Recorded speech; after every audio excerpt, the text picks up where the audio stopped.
말라. 주 나의 하나님이 지켜주시네. 놀라지 마라, 겁내지 마라. 주님 나를 지켜주시네.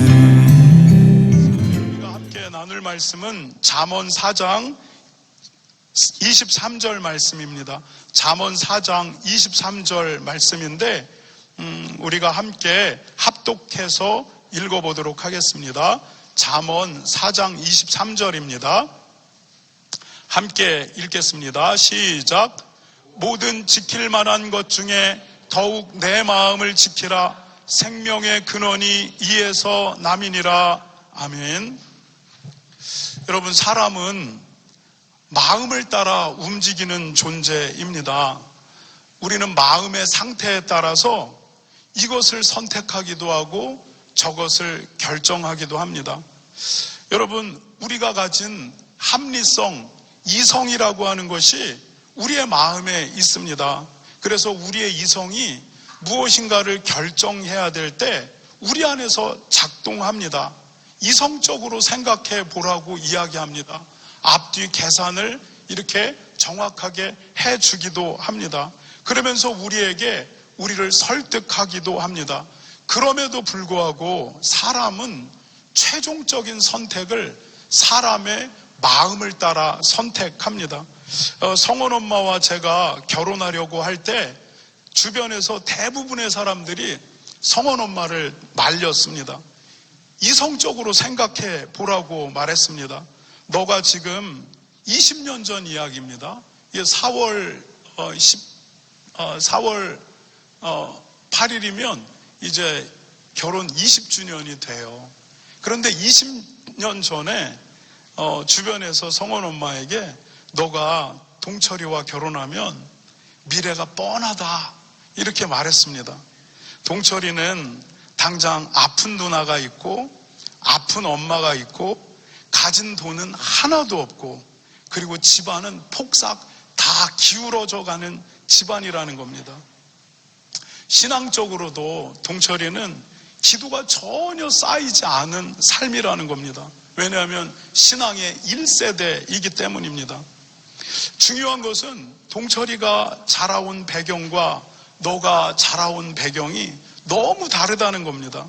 너는 서울에서 태어나서 독일과 캐나다에서 자랐는데 동철이는 강원도 양구군 해안면 현리에서 나고 자랐다는 것입니다. 그래서 이성적으로 생각할 때 동철이와 너가 결혼하면 이게 불보듯 뻔하다는 겁니다. 안 된다는 겁니다. 그러니까 이성적으로 생각하는 겁니다. 여러분, 20년 전 사람들이 김세정 자매에게 했던 이 권면이 맞는 권면이라고 생각합니까? 아니면 틀린 권면이라고 생각합니까? 여러분, 이성적으로 상식적으로 합당한 권면입니다. 저도 아마 성원이가 그런 상황에 있으면 저도 똑같이 권면할 겁니다. 성원이 정신 차리라고, 이성적으로 생각하라고, 똑바로 선택하라고. 여러분, 20년 전 세정이를 향한 주변 사람들의 권면은 틀린 권면이 아닙니다. 그럼에도 불구하고 20년 전 김세정은 저를 선택했습니다. 그리고 여러분, 김세정의 삶이 어떻게 펼쳐집니까? 우리가 드라마를 너무 많이 보고 다니엘 기도회를 너무 많이 들어가지고 우리는 그 다음 생각되어지는 삶이 이제 드라마 같고 영화 같을 거라고 생각합니다. 그랬던 동철이가 막 엄청나게 잘해가지고 이제 고생 하나도 없이 지금처럼 살고 있습니다. 여러분, 그리스도인은 이런 선택해서 이렇게 살아가야 되는 겁니다. 이렇게 말해야 되는데 여러분, 지금 보는 여러분 김세정은 그런 삶을 살지 못합니다. 돈을 벌어야 하고 사무의 역할도 감당해야 하고 그리고 다른 배경에서 자란 남편, 제가 가끔 표현하는 말로 GR 같은 남편을 감당하면 살아야 합니다. 네, GR이라고 하는 용어가 있어요. 영어인데 GR 같은 남편. 죄송해요. 웃으라고 했는데 안 우셔가지고. 네, 그 남편을 감당하면서 살고 있습니다. 엊그제 새벽 예배 아침 식사 준비하느라 밤 늦도록 준비하고 새벽에 일찍 교회로 가서 문을 열고 식사 준비를 합니다. 새벽 예배 마치고는 다시 일터로 가서 밤늦게까지 일하고 밤중에 돌아오는데 또 문제가 생겨가지고 일터에서 그것도 해결하냐고 밤늦게 또 이것을 수습하고 돌아와서는 다시 제 양복을 다립니다. 목사님 왜 안 다립니까? 이렇게 여러분 반문할지 모르지만 토요일 저는 정말로 머릿속도 몸도 시간이 없습니다. 그냥 모든 것이 주일 준비에 집중해 있습니다.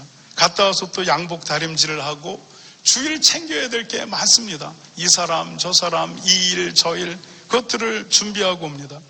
여러분 이성적으로 생각하면 성원 엄마는 저를 선택하지 말아야 합니다. 그럼에도 불구하고 성원 엄마가 저를 선택했습니까? 했습니다. 왜냐하면 이성에 의해서가 아닙니다.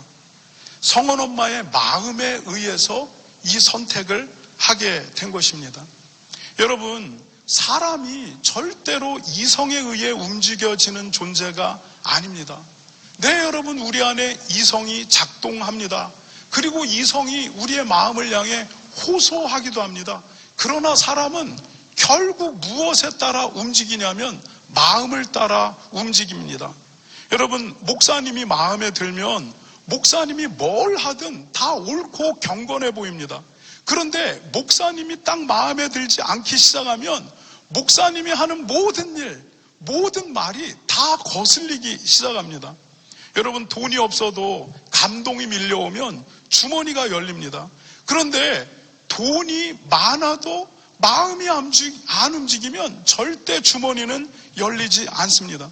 여러분 모든 것은 마음에 달린 겁니다. 왜냐하면 사람은 마음에 따라 움직이는 존재이기 때문입니다. 여러분 오늘 본문에서 성경은 우리에게 이렇게 말합니다. 다 함께 잠언 4장 3절을 읽어보도록 하겠습니다. 시작. 모든 지킬 만한 것 중에 더욱 내 마음을 지키라. 생명의 근원이 이에서 남이니라. 여러분 성경이 뭐라고 얘기하냐면 그렇기 때문에 마음 지켜라 이렇게 이야기하는 겁니다. 왜냐하면 마음에서 결국 모든 것들이 다 나오기 때문이라는 겁니다. 마음이 뒤틀려 있으면 우리가 올바른 것들을 선택하거나 올바른 방향으로 나아가지 못한다는 겁니다. 그러니까 마음 지켜라.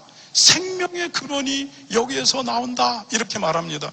여러분 우리 모두에게는 마음이라고 하는 정원이 있습니다. 여러분 이 마음이라는 정원은 누구도 볼 수 없는 공간이에요. 나만 아는 공간이에요. 근데 이 마음이 평안하게 관리되어져 있는 정원이 있고 잡초가 무성하게 자란 정원이 있고 그리고 메마르게 죽어가고 있는 정원도 있을 수가 있습니다. 여러분 하나님이 이 마음의 정원을 잘 가꿔라. 이 마음 잘 지켜라. 이렇게 우리에게 말하고 있습니다. 2026년도 여러분 마음 안에 집중하는 한 해가 되시기 바랍니다. 그냥 우리의 겉에 내가 어떻게 보여질까, 내가 무엇을 할까 라기보다 내 마음 안으로 들어와서 내 마음의 상태에 대해서 점검하는 여러분이 되시기 바랍니다. 누가복음 6장 45절은 마음에 대해서 이렇게 이야기합니다. 우리가 함께 읽겠습니다. 시작.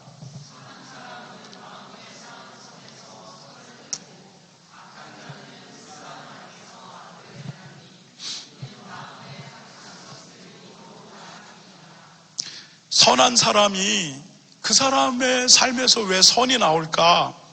그 사람이 그 마음에 쌓은 선으로 그 사람에게 선이 나오고 악한 사람에게 왜 악이 나올까? 그 사람이 마음에 계속 쌓고 있었던 그 악함에서 악이 나온다라고 말합니다. 여러분 누군가가 누군가를 긍휼히 여길 때 그 사람이 계속해서 긍휼을 마음에 쌓고 있던 것이 긍휼로 나오는 겁니다. 여러분 어떤 사람이 음란에 빠지는 것은 그 사람이 계속해서 마음에 일어나는 음란을 털어버리는 것이 아니라 쌓아가기 때문입니다. 결국 그것이 삶으로 나타난다라고 말하는 것입니다. 여러분, 결국 사람은 자기 마음에 쌓은 것, 그것이 결국 삶으로 나오게 돼 있다라고 성경이 말하는 것입니다. 여러분, 여러분의 삶에 지금 무엇을 쌓고 있습니까? 우리가 본질상 죄인이기 때문에 우리가 우리 자신을 그냥 내버려 두게 되면 우리는 자연스럽게 우리 안에 죄와 악을 쌓게 됩니다. 여러분, 우리가 가만히 있게 되면 우리가 죄인이에요. 물이 위에서 아래로, 물을 놔두면 위에서 아래로 이렇게 흘러가잖아요. 그래서 평평해 보이는 곳에서도 물을 이렇게 떨어뜨리면 물이 흘러가는 방향이 있어요. 그곳이 낮은 곳이에요. 그것과 똑같이 인간의 마음은 죄인이기 때문에 그냥 놔두면 항상 무엇으로 향해 가냐면 죄를 향해 갈 수밖에 없어요. 제가 이 옥빌에 오면서 청소년들과 청년들에 대한 생각을 많이 하게 돼요. 옛날에 이토비코에 있을 때 우리 성원이가 이토비코 동네가 조그맣잖아요. 그 앞에 자전거 타면 달러라마 있고, 그 앞에 가면은 코스코 있고, 노프릴 있고, 그 다음에 극장 있고 뭐 이래요. 그리고 친구들하고 전화해가지고 거기에서 TTC 타고 다운타운 가고 이럴 수 있는데, 옥빌로 딱 들어왔는데 얘가 딱 갇혀 있는 거예요. 이 안에 아무것도 없는 거예요. 그러면서 제가 위험을 느끼게 됩니다. 왜 위험을 느끼냐? 사람이 결국은 애나 어른이나 혼자 있게 되면 물이 위에서 아래로 내려가듯이 죄인인 인간은 죄에 집중할 수밖에 없어요. 당연히 그렇게 나오게 되는 겁니다. 그래서 제가 옥빌에서 청소년, 청년들에 대한 이야기를 얼핏 몇 개를 들었는데, 이게 문제구나. 여러분, 아이들이 그 자기 안에, 자기 내면에 집중할 수 없도록 끄집어내줘야 되고, 또는 그 마음을 도전해주고 이렇게 해야 되는데, 그런 자극이 아무것도 없는 겁니다. 그러니까 자기 내면에 집중하게 되고, 인간이 자기의 내면에 집중하다 보면 그 결과는 뻔합니다. 물이 아래로 흘려가듯이 사람은 죄에 집중하고 관심을 갖게 됩니다. 그리고 그 안에 함몰되기 시작하면 그 영혼이 피폐해지는 겁니다.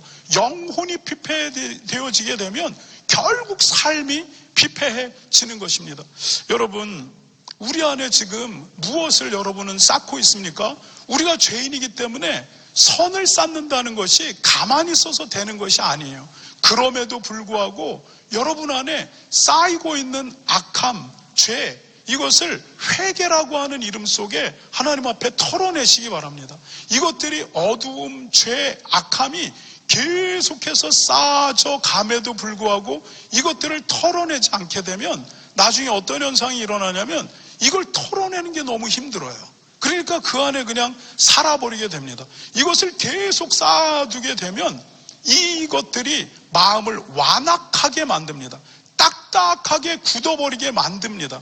여러분, 그렇기 때문에 우리가 어두움, 악함 이런 것들이 우리 속에 일어나면 이것들을 여러분 털어내야 합니다. 그리고 끊임없이 하나님의 말씀 안에서 우리 안에 사랑, 밝음, 용서, 은혜라고 하는 것을 우리 안에 쌓아 나가야 돼요. 그래서 여러분 가만히 있지 마시고, 가만히 있으면 유튜브 안에서 좋은 간증들, 그 다음에 좋은 설교들 들으시기 바라요. 여러분, 은혜와 평강교회 이 메시지로 여러분이 충분하지 않잖아요. 그러면은 토론토 안에 어떤 좋은 강사님이 오신다면 그곳을 찾아가서 듣고 그 안에서 기도하고 도전받고 이렇게 해야 합니다. 그래야만 우리 안에 선한 것들이 계속 쌓이게 됩니다.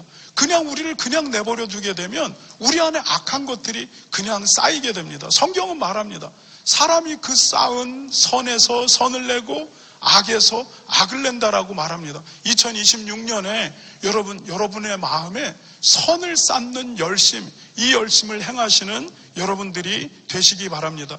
여러분, 그런데 우리가 읽은 잠언 4장 23절은 우리가 마음을 지켜야 하는 이유, 이것을 단순히 인생의 성공의 문제 때문이라고 말하지 않습니다. 우리가 다시 잠언 4장 23절을 함께 다시 읽어보겠습니다. 시작. 모든 지킬 만한 것 중에 더욱 내 마음을 지키라. 생명의 근원이 이에서 남이니라. 감기 기운이 조금 있으니까 계속 이렇게 마르는 것 같아요. 성경은 우리가 마음을 지켜야 할 이유를 성공적인 삶을 위해서라고 말하지 않습니다. 뭐냐면 이것이 생명과 관계가 있다, 이렇게 이야기합니다. 여러분, 성경에서 생명은 무엇입니까? 그것은 단순히 육체가 숨을 쉬는 것을 성경은 생명이라고 말하지 않습니다. 성경이 말하는 생명은 하나님이 주는 영원한 생명, 이것을 생명이라고 말합니다. 그런데 뭐라고 얘기하냐면 마음 잘 지켜라.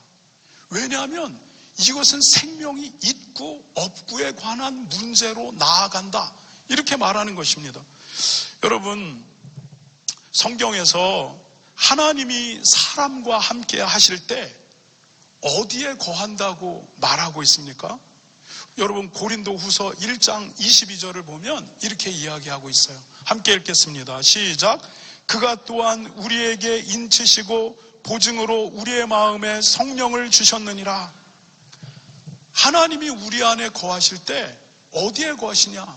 우리에게 오신다라고 하잖아요. 그럼 여기에 계신 게 아니에요.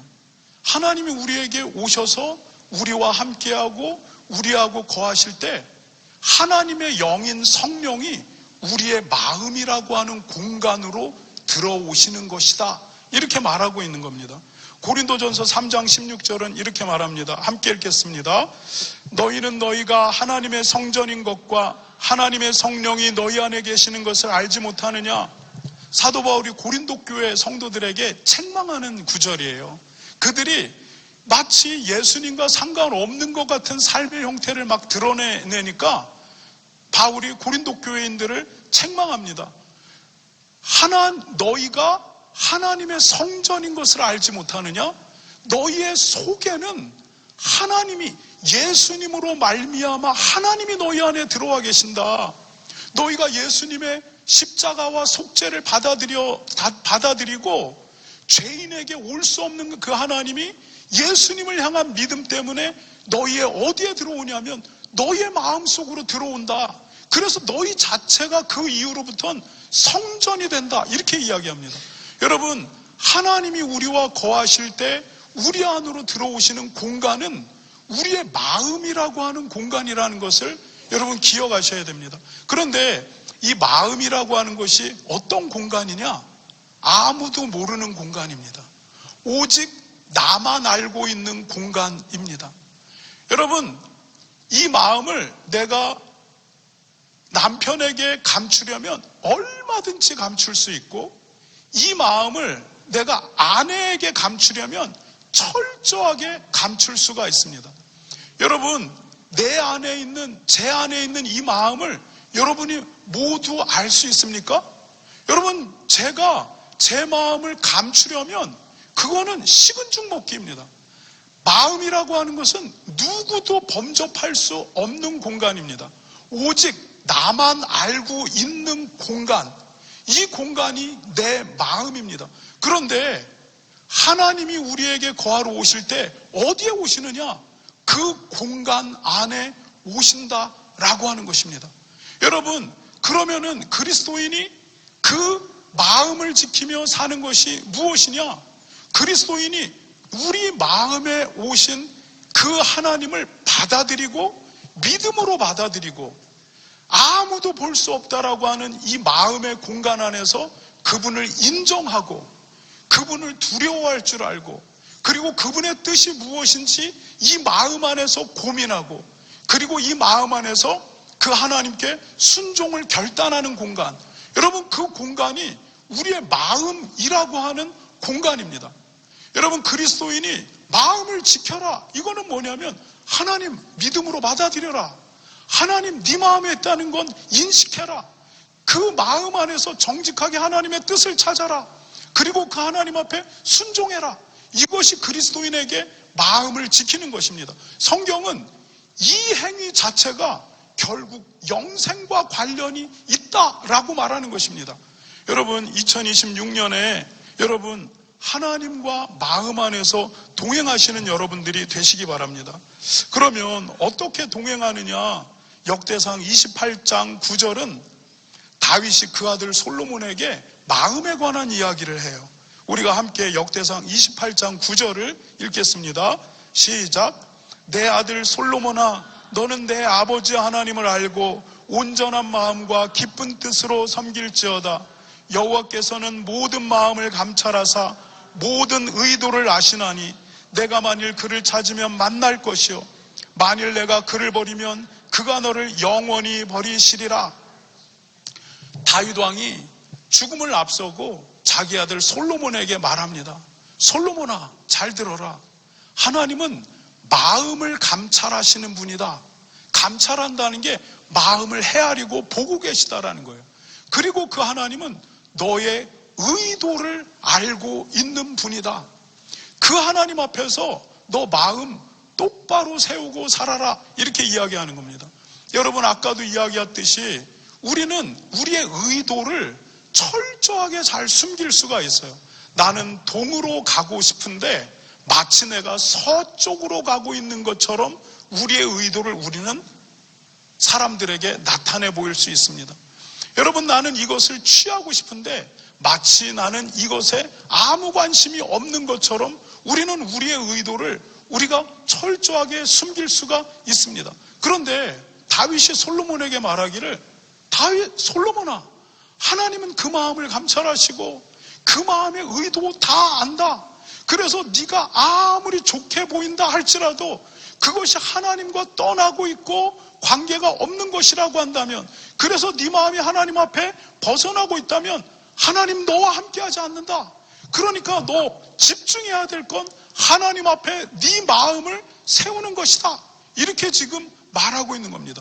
이것이 솔로몬, 네가 왕이 되어서 이 나라의 운명이 걸린 것이고 결국은 네 자신의 생명이 여기에 달려있다. 다윗이 이렇게 말하는 겁니다. 여러분, 그리스도인이 하나님 앞에 온전한 마음으로 살아야 합니다. 그런데 우리가 여기에서 오해할 수 있는 게 있어요. 온전하다라고 하면 실수도 없고 삶의 범죄함도 없고 연약함도 없고 완전한 것을 이야기한다. 우리가 이렇게 얼핏 생각하면 그렇게 오해할 때가 있어요. 그러나 성경이 말하는, 지금 다윗이 솔로몬에게 말하는 이 온전함은 그런 온전함이 아닙니다. 하나님이 다윗을 향해서 그의 마음이 나를 향해 온전하다, 이렇게 평가를 합니다. 여러분, 근데 그 온전함을 그가 완전한 사람이다, 이렇게 생각하면 안 됩니다.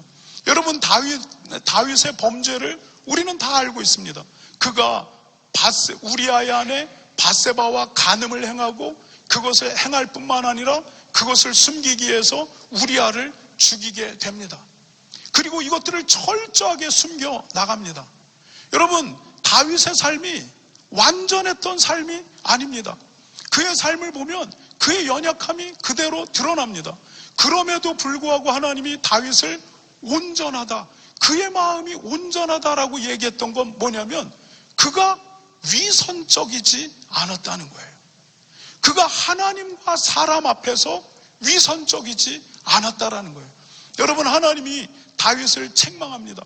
그리고 다윗의 수치, 그가 저 밑에 감추고 놓고 싶었던 그 수치를 사람들 앞에 나단 선지자를 통해 발가벗겨냅니다.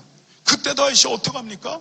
그 마음에 계속해서 하나님께 대한 죄책감이 마음 저 깊은 곳에 있었는데 그것들이 들춰지는 그 순간 하나님 팍 엎드려져 버립니다.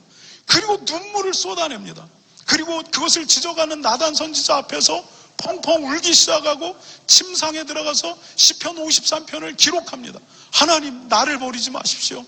나를 긍휼히 여겨주십시오. 내 안에 죄 때문에 모든 것들이 파괴됐는데 구원의 은혜를 하나님 내 안에서 다시 일으켜 주십시오. 여러분, 다윗이 왕입니다. 그 당시 고대의 왕은 왕권과 그가 가진 힘으로 얼마든지 다른 남자의 아내를 취할 수도 있습니다. 다른 어떤 그 당시의 왕들에게 그것은 문제가 되지 않을 수 있습니다. 그러나 다윗이 그 마음이 하나님 앞에 서고 그것을 지적할 때 하나님 앞에 부복해서 나가는 것입니다. 그리고 자기가 회개로 나가는 겁니다. 다윗이 평생 이 죄의 아픔을 끌어안고 살아가게 됩니다. 여러분, 다윗은 위선 떨지 않았던 사람입니다. 여러분, 다윗과 비교되는 사람이 누구입니까? 사울입니다. 사울이 어떤 사람으로 묘사되고 있냐면, 그는 철저하게 자기의 얼굴을 위해서 자기의 마음, 하나님 앞에서의 자기의 진심을 완전히 가리면서 삽니다. 그리고 사람들에게 자기가 위대한 왕인 것에 대한 이미지를 연출하며 삽니다. 여러분, 다윗의 삶과 사울의 삶을 비교해보면 객관적으로 겉으로 드러나는 삶에서 사울의 삶이 월등합니다. 그는 범죄의 기록이 없습니다. 다윗은 여러 명의 아내를 얻었지만 사울은 기록상 한 명의 아내밖에 없습니다. 여러분, 사울은 이스라엘을 부족국가에서 왕정국가로 바꾸어 나갔던 유능한 왕입니다. 그럼에도 불구하고 하나님은 사울의 마음이 온전하지 않았고 다윗의 마음은 온전했다라고 이야기합니다. 이 온전함은 그 행위의 온전함을 얘기하는 것이 아니라 하나님을 향한 그들의 마음 상태에서 온전함을 이야기하는 겁니다. 위선이 없는 것입니다. 여러분, 예수님이 바리새인들을 향해서 독사의 자식들아 라고 이야기합니다. 그들의 위선을 하나님이 책망하는 겁니다.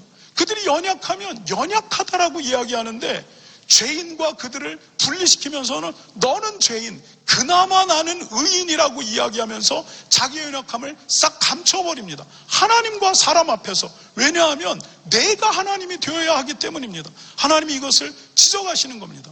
여러분, 마음의 온전함이라고 하는 것은 마음이 하나님 앞에 정직한 것입니다. 여러분, 그것은 행위의 온전함을 이야기하는 게 아니에요. 우리가 연약하면 하나님 내가 연약합니다. 그것들이 발가벗겨져서 정말 수치스러우면 하나님 내가 이런 존재인데 어떡하겠습니까? 그럼에도 불구하고 나는 예수 그리스도의 십자가를 의지합니다. 그럼에도 불구하고 나는 하나님을 붙듭니다. 이것이 그리스도인의 믿음이고 하나님이 우리에게 요구하는 삶이라고 하는 것입니다. 여러분, 2026년 하나님 앞에서 이 온전함을 갖는 여러분들이 되시기 바랍니다.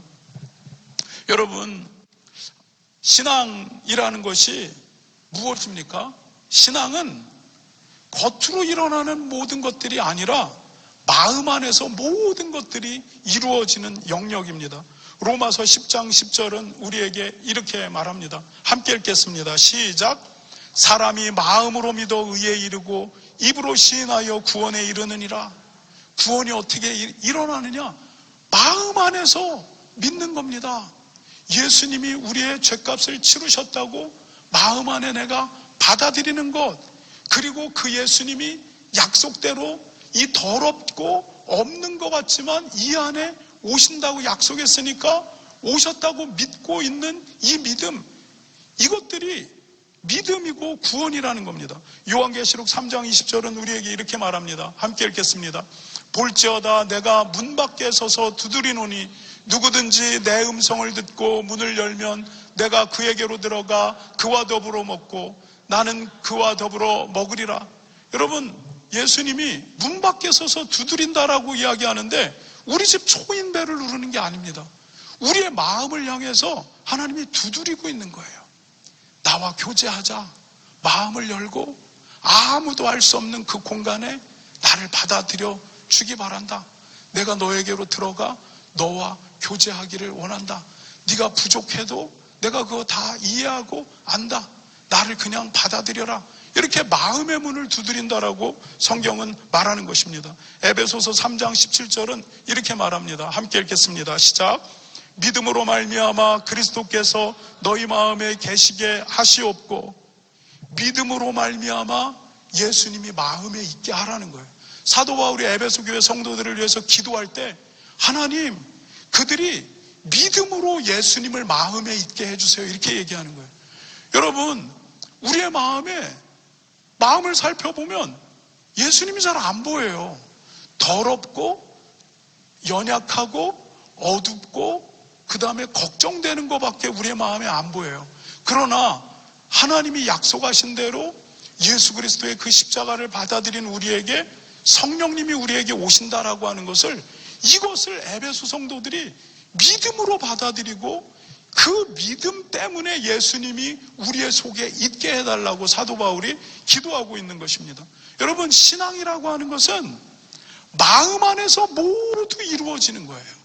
그래서 이 마음을 하나님 앞에 관리하지 않고, 이 마음이 하나님 앞에 정직하지 않고, 이 마음 안에서 하나님과 씨름하지 않는 것은 신앙이 아닌 겁니다. 여러분, 하나님이 2026년에도 우리에게 마음을 두드리세요. 내가 원하는 것은 너의 마음이라는 거예요. 완전한 행위 이전에 나는 부족해도 더럽고 죄가 많아도 네 마음을 원하고 그 안에 너와 동행하고 싶다라고 주님이 말하는 것입니다. 여러분, 구약 성경은 하나님의 백성에게 두 가지를 항상 권면해요. 하나님을 향해서. 첫 번째는 뭐냐? 마음을 하나님을 향해 완악하게 하지 말아라. 두 번째, 목을 곧게 하지 말아라. 이 말은 뭐냐면, 완악하다라고 하는 건 마음 꽉 막아버리는 겁니다. 여러분, 우리의 마음에 마음을 꽉 막아버리게 하는 요소가 얼마나 많은지 몰라요. 그런데 절대 하나님을 향하여 마음 꽉 닫아버리지 말라는 거예요. 그리고 목을 곧게 하지 말아라. 교만하고 뻔뻔해지지 말아라. 하나님께 이렇게 말하는 겁니다. 여러분, 예레미야가 이스라엘 백성들에게 마음의 할례 해라 이렇게 얘기해요. 여러분, 할례가 무엇입니까? 여기 다 들어도 괜찮은 분들이 있고 성경이 말하고 있는 거기 때문에 말씀드리면, 할례는 남성의 중요 부위를 덮고 있는 포피를 이렇게 잘라내는 것, 이게 할례입니다. 그런데 예레미야가 너희 몸의 할례가 아니라 마음의 할례를 하라고 이야기하는 겁니다. 우리의 마음에 그냥 가죽 같은 것이 딱 덮여 있다는 겁니다. 이거 걷어내고 하나님 앞에 예민하게 반응하는 삶을 살아라 라고 하나님이 우리에게 요구하고 있다는 것입니다. 여러분, 신명기에서 모세가 이제 가나안에 들어갈 이스라엘을 걱정하면서 예언합니다. 뭐라고 이야기하냐면, 너희들이 가나안 들어가게 된다. 그런데 그토록 원하던 가나안, 젖과 꿀이 흐르는 가나안, 그 좋은 가나안에 너희가 들어가게 되는데, 그때 너희들의 마음이 어떨 거냐면, 하나님이 우리의 의로움 때문에 이 가나안을 주셨고 내가 자격이 있기 때문에 이 가나안 주셨다라고 너희들은 자랑하고 말하고 생각할 것이라는 거예요. 그러면서 모세가 뭐라냐면, 너희는 이렇게 목이 곧은 백성이다 이렇게 얘기해요. 목이 곧다는 건 이렇게 교만하고 너희들이 이렇게 뻔뻔한 존재다 이렇게 이야기하는 거예요. 하나님이 너희가 의롭거나 자격이 있어서 가나안 준 거 아닌 거 기억하라는 거예요. 목이 곧고 뻔뻔해지지 말라는 거예요. 하나님이 너희들에게 은혜를 베푸셨을 뿐이라는 거예요. 하나님이 너희 조상 아브라함에게 하나님이 약속한 그 언약의 근거에서 너희가 이 가나안을 준 거라는 거예요. 너희가 의롭기 때문에 하나님이 구원하신 게 아니라는 거예요. 하나님이 십자가로 긍휼을 베푸셨기 때문에 구원되었다라고 하는 거예요. 하나님이 십자가로 말미암아 우리와 약속을 하시고 이 십자가 안으로 오는 사람들에게 내가 하나님의 백성이라고 칭하겠다라고 언약하셨기 때문에 너희가 구원을 받은 것이지, 너희가 이 정도 헌금을 했으니까, 내가 이 정도의 헌신을 했으니까, 내가 의로우니까, 그래도 남보다 내가 하는 거 봐라, 이게 나으니까 그러지 않다라는 거예요. 그렇게 생각한다면 목이 곧은 백성이라는 거예요. 교만하고 뻔뻔한 존재라는 거예요. 만약에 너희가 그 교만함과 뻔뻔함들을 가나안 땅에서 고치지 않으면 결국 너희들은 가나안에서 다시 쫓겨나게 될 것이다 이렇게 말하는 겁니다. 그러면서 구약은 이스라엘 백성들에게 하나님과의 관계에서 두 가지를 권면합니다. 하나, 마음 딱 완악하게 먹지 말아라. 그게 무슨 요소든 간에 그렇게 되어지지 않게끔 하고 마음의 할례 행해라. 그거 거죽이 너희 마음을 딱 막아가지고 무감각하게 만들고 있으면 이거 걷어내라. 쫙 달라붙어서 내 피부가 되기 전에 그거 걷어내고, 그리고 목이 곧지 말아라 이렇게 말하고 있는 겁니다. 여러분, 2026년도가 시작되었습니다. 하나님 앞에서 마음을 지키는 우리가 되기를 바랍니다. 아무도 볼 수 없는 그 마음이라는 공간에 하나님 받아들이고 믿음으로 하나님 인정하고 하나님께 순종하시기 바랍니다. 하나님을 향해서 마음이 완악해지거나 목이 곧지 않도록 주의하시기 바랍니다. 하나님이 그 사람과 함께 하시고 그에게 형통을 베푸실 줄 믿습니다. 이 시간에